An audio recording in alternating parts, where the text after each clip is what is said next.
I want to give you a little feedback on some of the things that I've been reading in your journals and your discussion boards and even in the responses on the quizzes. First of all, thank you for the good work that you're putting in. I know that it's a lot. I wish that we could be together in person so that we could talk through some of these ideas instead of just reading and responding online. It's a little ironic that we're trying to take some critical distance from our technology, and we're doing that in this intensively technological way. I'm sure you've already picked up on that. The first thing I want to just say a word about is that difference between instrumentalist and determinist. I think most of you get what those two philosophical approaches are. That's really a really big important point as we approach technology, these basic philosophical positions. And the majority of you identified as instrumentalist.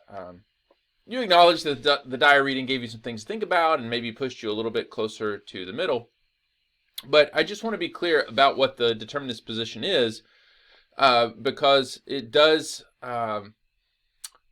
is behind Dyer and Song and the Brad East article, and really a lot of Christian approaches to the philosophy of technology is that that they are not instrumentalist, but that technology to some extent has determined our behavior.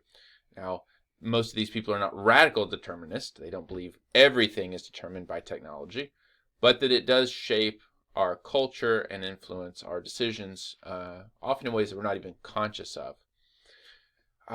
So part of this course is exposing you to some of those ideas.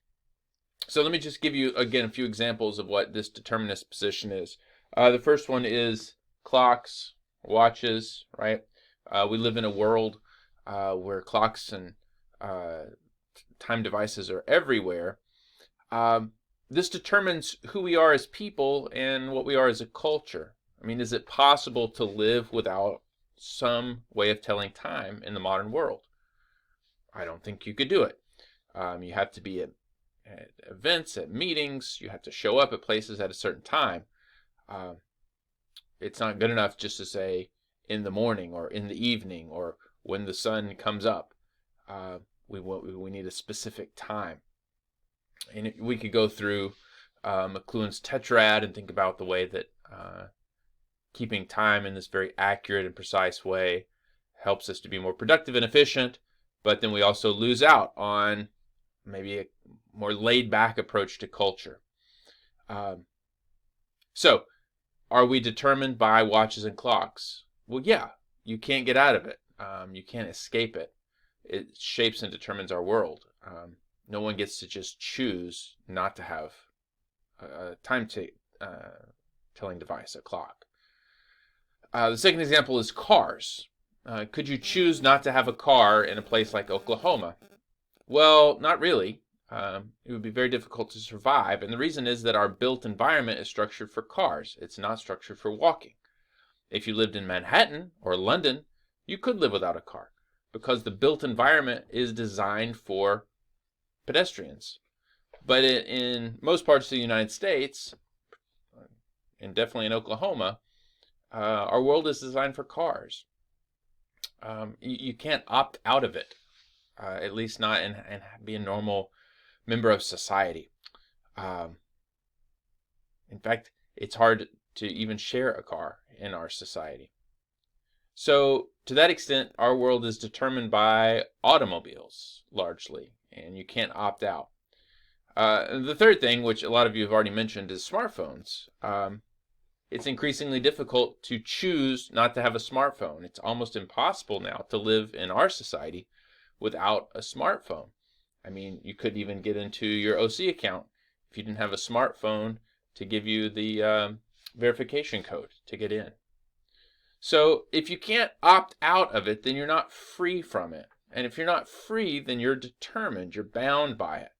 Clocks, cars, smartphones, these are three technologies which bind us and determine our behaviors, determine how we move about in the world, determine how we see and understand ourselves.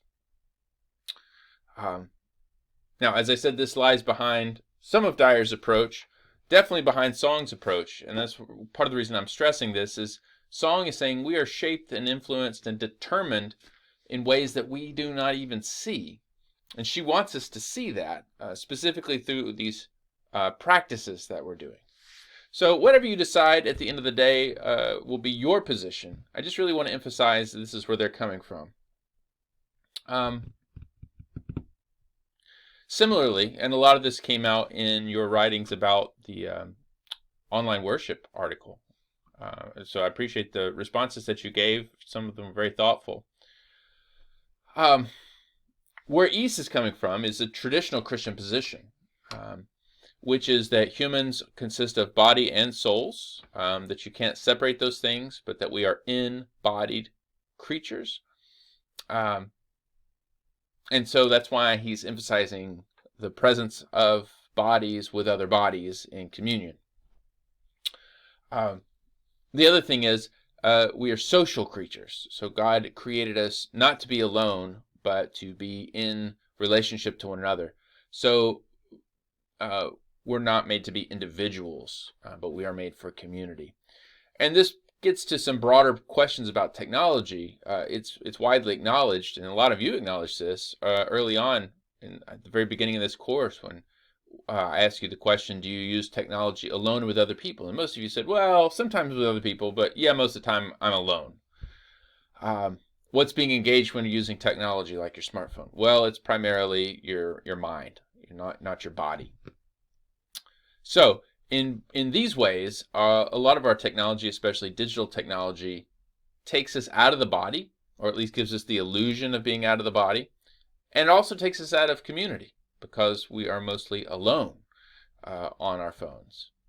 So this is some of the things that East is pushing against. And again, he's coming from a traditional Christian position which says God gave us bodies and God made us for community. And anything that takes us away from that should be seriously questioned.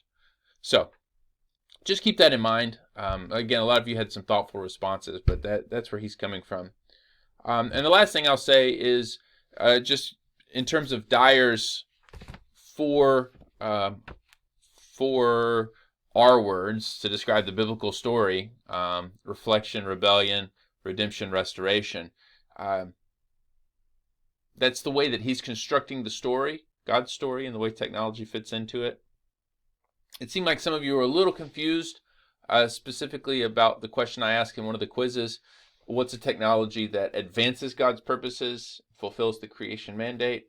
And what's an example of a technology which is a response to the fall? Well, and again, some of you gave some very thoughtful answers. Extending God's purposes or the creation mandate, culture mandate. Somebody gave the example of musical instruments, and that was a really great one. I'm sure you could find some negative uses for that, but music is really a good thing for the most part. That beautifies the world. It makes the world better, more delightful. That's a great example of a technology that extends creation, that keeps it going. Some of you talked about farming implements. That again is pretty straightforward. You could talk about things that order the world, like libraries. That's a great technology which extends something good.